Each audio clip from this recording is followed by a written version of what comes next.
Hey guys, it's Jessica from Audacity, and I am here with Miss Jonelle Dawkins, owner of the Eco Afro. That's a little bit of a tongue twister. The Eco Afro, Joforia Jewels, and executive director of Scraplanta Creative Reuse. Welcome. Thanks so much for coming. Hey Jessica, I am so glad to be here. Okay, so we're gonna go ahead and dive right in.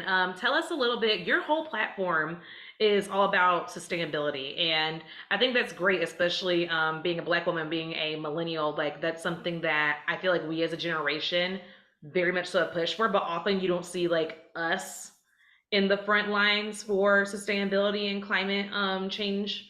So tell us a little bit as to like what gave you that passion to start moving towards sustainable and green work.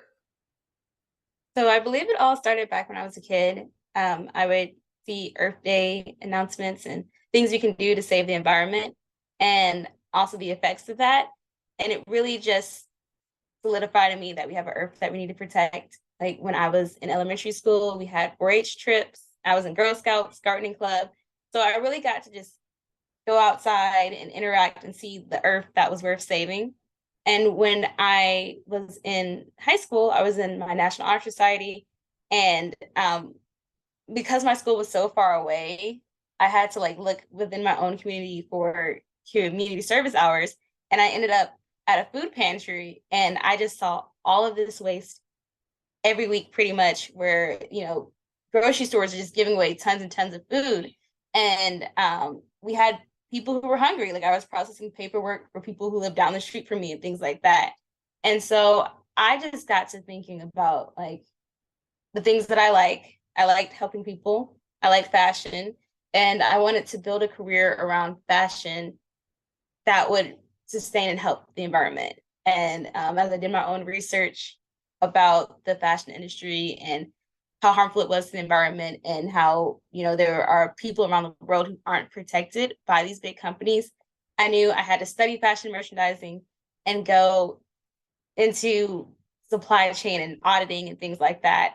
But life has a funny way of showing me that there are other ways I can make an impact that are more aligned with who I actually am and in my community. And that's sort of just how I got into the path of starting my own jewelry business because I was like constantly like rejected for internships and things like that. So I was like, let me just make my own money. And then I also started the Eco Afro that same year because I was in my sustainability program at the University of Georgia. And I'm like, where are the Black people? Aren't we out here? Aren't we saving the environment? So the Eco Afro was just a platform for me to blog about my own experience to show that sustainability is possible and that Black people do it. And then also connecting with other people. And so just over the course of the years, I just kept leaning into my own passion projects because, like I said, constant rejections from internships. I got my MBA because I thought it would make me more marketable, but it was still hard for me, like just as a Black woman trying to get into um, the fashion industry because I wanted to stay in the South as well. I didn't want to just uproot my life and go to New York just to, um, be in a tiny apartment and not live the life I wanted. And so it was very serendipitous that I found my job at Scrap Atlanta, but it's really been aligned with who I am. And I believe that's been why I've been able to thrive right now.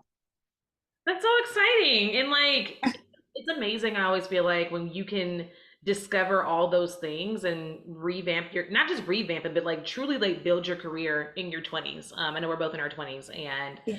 it's so hard to like get that first foot in the door, especially when like you're determined to make sure that's for something that you're passionate about. I think a lot of people are like, oh, well, like if you really have a passion for something, or if you really love something, like you'll never work a day in your life. And like that is not true. I did a whole hot take Tuesday about this. Like it's not true. Like it is the thing that you work the hardest for that you are passionate about. And like it's again, like I know I said this at the beginning of the interview, but like it's so exciting to see someone who looks like myself doing sustainability because a lot of people don't realize this, but like Black and Indigenous people are some of the most affected groups by climate change.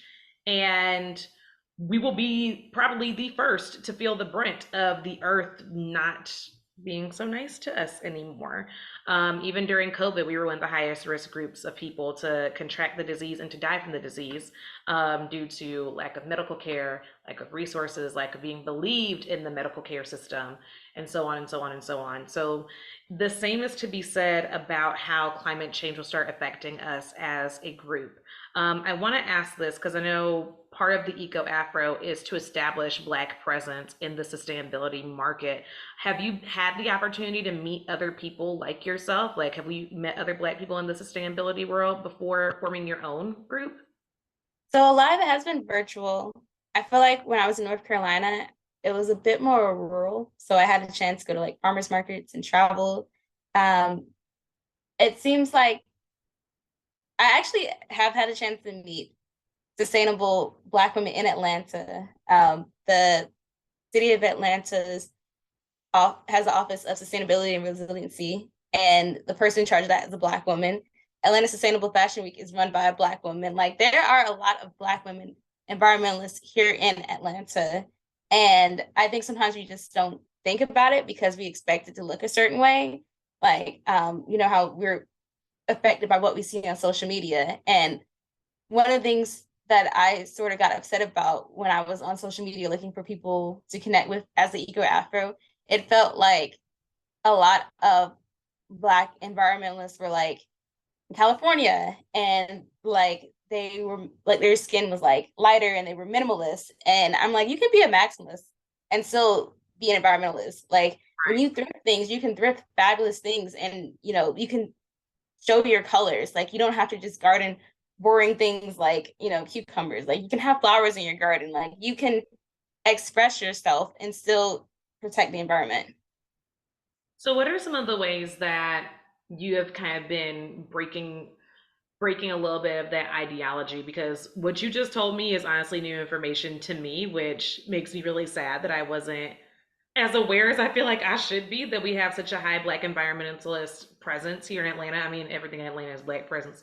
So like the fact that I just didn't even think like, oh yeah, including in sustainability. Like, tell us a little bit about like what the sustainability world is like, because I think a lot of people assume that it's just a bunch of people running around barefoot, with no Planet B signs and compost and whatever the hell else people, whatever the hell else stereotypes people create in their minds. Like, but what is like, I guess, like the Instagram or the expectations versus the reality of what a sustainable, friendly individual looks like?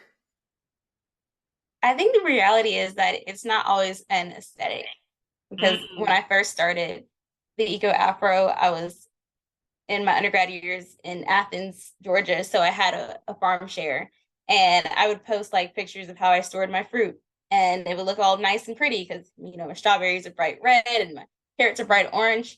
But there was more to that that I couldn't always Instagram, or I didn't always want to talk about because it was work, and it still is. Like, you know, when I water my plants, like I don't have a house full of plants. I have maybe about five or six, and I have low light plants because I have to make it work for me. And my indoor plants, they don't have flowers because they're low light, and so that's not always that aesthetic look.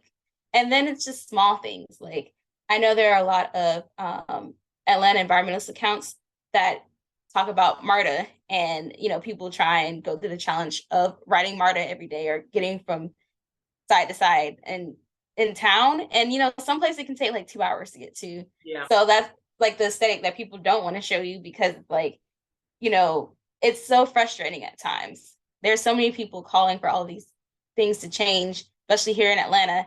And to constantly post about that, it's Yeah. exhausting. And you know, people don't always want to see that. Yeah. That's But fair. it gives us, yeah, but it also gives us hope and community. Like I take Martin into the city whenever I can. Like usually I just drive to the station and take it to the city because, you know, I'm not paying $20 for parking, but I know I can get on the train. But not everyone can do that, and we just have to have those conversations, and they're very uncomfortable, and they're not pretty to take pictures of, so they're more like genuine and in person. That's true. And I feel like that's kind of like the stereotype. Like everyone thinks it's like just cut and clean and dry and easy. And just like any other lifestyle choice, like it does take work. So what would you say is something that more businesses, because you know, Amazon, I don't know if you know this, but I can't remember if it was Amazon or it was one of those big companies though, where they had a massive walkout. I believe it was Amazon had a massive walkout over climate change and lack of sustainability practices within the company. What would you say is a good way for employees who want to improve sustainability at their jobs or business owners who want to improve their company sustainability? What would you say would be like a best method of practice for that? Definitely reusing and encouraging community. I don't think that climate change is an individual problem. I think it's a community problem. And if we work together, like we encourage carpools, work from home days, people to bring their own lunch, and you give an environment that's conducive to that. Like some workplaces, they have dishes for you to use, so you can just wash them in the sink. And I know there are larger workplaces where it's hard to do that on the macro level, but encouraging, like like I said, work from home to reduce people's commutes. Also, with Scrap Atlanta, we've never had to buy garbage bags because people keep donating stuff to us in garbage bags. And once we process that donation, we just use that garbage bag and just put it in our Yeah. trash can. And it's small things like that that we just keep reusing. Like you realize you have to take less trips to the dumpster, or you have so much more than you think you do, and then you have more money for other things. And recently, we had a fundraiser so we could get tree-free toilet paper and paper towels because we know we're still going to use them, but we were like, let's look for the sustainable alternative. And we also started using a refill service for our products, for our cleaning products, so we don't have to keep buying plastic bottles and then taking them to recycling. Yeah. Ooh, okay. So two things I got from that. So Yeah. I'm gonna start with the not having to recycle and having to keep buying plastic. And then I want to jump into reusal because I feel like sometimes reusal doesn't really get like as much attention as the reduce and recycle part of those 3 R's. Is that what it's called? 3 R's? I think it's called Yeah. three. Yeah. So, but I feel like reuse sometimes just kind of gets like passed over a little bit. But I want to walk it back to reducing the need to recycle. Where does that where does that come from? Like, why do we want to reduce the amount of plastic that we're accumulating to prevent having to recycle it? Is it because the rumors are true and that recycling isn't really done the way we think that it is? Is it because we want to make sure that we don't have plastic that's out there to begin with that we're recycling so we don't have to be bothered with it? What would be the method behind all that? I hope that question makes sense because I know I kind of like Yes. around and look. So when we reuse, we we give it another life, and it has more time on this side of the landfill versus the other side. Because some things take a long time to decompose. But if we use it, and even repair it, then by the time it gets to the landfill, it has a shorter time there, if that. And when it comes to plastic, a lot of plastic in residential areas does unfortunately get contaminated, and it's not recyclable and it has to be thrown out. Mm. And that's very unfortunate. And like, this is this is a terrible confession that I've had to make, but I did not realize how important it was to sort your plastics by number until like a year or two ago. And you might think, oh, well, it's a milk carton. It's been in my house. Of course, I can put this in the trash can.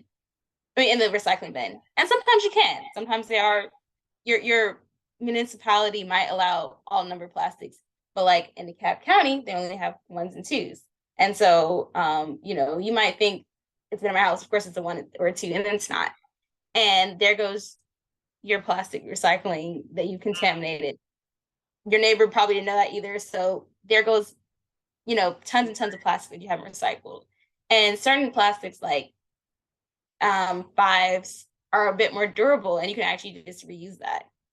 And you might not think about it, that it's more durable because you're like, it's plastic, it's clear, whatever it looks like. But there's a lot of things that I reuse because I'm just like, oh, who needs to buy those fancy office cups that you see at TJ Maxx when you can just get, you know, a yogurt container. Like I get like the yogurt containers from Yeah. Aldi from but I put my pencils in there and it perfectly fits my pencils. I can put a lid on it and then just carry it with me. Or like who needs to buy Tupperware when you have like, you know, five plastics, number five plastics that you can just Yeah. put your items in, like, you know, spaghetti, and just reheat and reheat. And you know, we used to stay making fun of our mamas and our aunties for keep reusing. They're like, oh my gosh, like this Tupperware is stained. It's fine, still good. Put it in the wash. It's just, Exactly. it's just And it's, stained. And me, yeah. like that's what I love about Black folks. Like we have been reusing for longer than most people realize, and thinking that we just being cheap, but we're actually contributing very much so to sustainability by continuing to reuse that same stained Tupperware that we had. Yes. Now, Because sustainability is a huge part of the Black experience. yeah, Like the quilts that we made were from, you know, pieces of cloth from clothes that we just don't need anymore. And the cleaning rags from the t-shirts. cleaning rags, exactly. It's all a part of it. Even like the food. Like we as slaves, they gave us the scraps. And we were like, okay, we're Bet. gonna, you know, you thought this is a weed, this is collard greens. Like this is our meal and we're gonna make it. That's crazy because, like, you would think that with us having such a strong history, that we would be more in the forefront of sustainability. Now I'm like, oh, sustainability has kind of been colonized. The more I talk to you, the more I'm like rediscovering, like, wait a minute, like, wait, we should Yeah. be in charge of this. What's going on here? But Yeah. so I want to dive into the numbers and the contamination of plastics that end up not being recycled.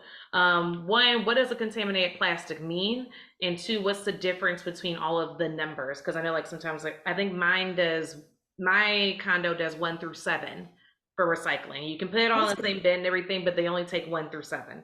So what do the numbers do? And what is the what qualifies as a contamination of plastic, and how do we keep from doing that? All right. So just disclaimer, I'm not an expert, Got it. but I am aware that the numbers basically mean like how durable the plastic is. Like some plastics have a coating on it to either make it more refrigerable or I don't even know that's a word, but to preserve whatever's inside of it. And so like a lot of places they use like ones are easily recyclable because they're like our soda bottles. And it's very light, very brittle plastic that you can easily melt down. Um, fives are like thicker, and since they have the coating around it, that's another process that they have to add in the recycling process. And so when you contaminate that, you sort of clog the machines in the recycling facilities. Like that's why I get really upset when people put plastic bags in the like plastic recycling because they're like, it's all plastic. And I'm like, technically, yes, but this plastic bag is going to go and clog a machine and cause damage and make it, you know, cost this recycling facility money. And then somebody who is in power is going to get upset and be like, recycling's too expensive and discontinue recycling program. Like it is a huge butterfly effect that people don't think about, especially because there are people who do not want to support recycling. Like, you know, Coca-Cola used to be in glass bottles because you could recycle that glass. Mm. But somebody was like, oh, this is too expensive. And then it just went away with the program. And a lot Like, of people don't even want to recycle glass anymore. Like when I moved to yeah, this place, they're just like, oh, like sorry, like we'll recycle everything except glass. I'm like, but that's like one of the easiest things to recycle is glass. Like, why wouldn't you do that? Oof. Oh, yeah, that's crazy. So, okay, so basically it depends on like the thickness of the durability of said plastic. And if you put yeah. so is it best, and I know you said you're not an expert in everything, but you know more than the average person. You definitely know more than I do. And you will know more than our viewers. So when recycling, if I like have a garbage bag full of all of my plastic stuff that I want to take down to recycle, I have all my little plastic and my paper and my cans in here. Should I take it out of the bag and put it in there individually? versus putting the whole bag, including all the stuff that's inside of it, into my bin? Yes. Okay. If you have the time, I'd say get multiple bins. So Mm, you have like ones and twos. Threes aren't really around, but fours, fives, and sixes. And like the place that I go recycling at, like Charm, is it's a center and heart of recycled materials in Atlanta. It's a drive-through recycling place where you can recycle glass, appliances, paint, all that. And they have all their bins sorted out. And like if you pull up with a garbage bag full of something, they're gonna be like, hold on, what are the numbers on that? And I have to explain, look, I made sure the ones are in this bag and the twos are in that bag.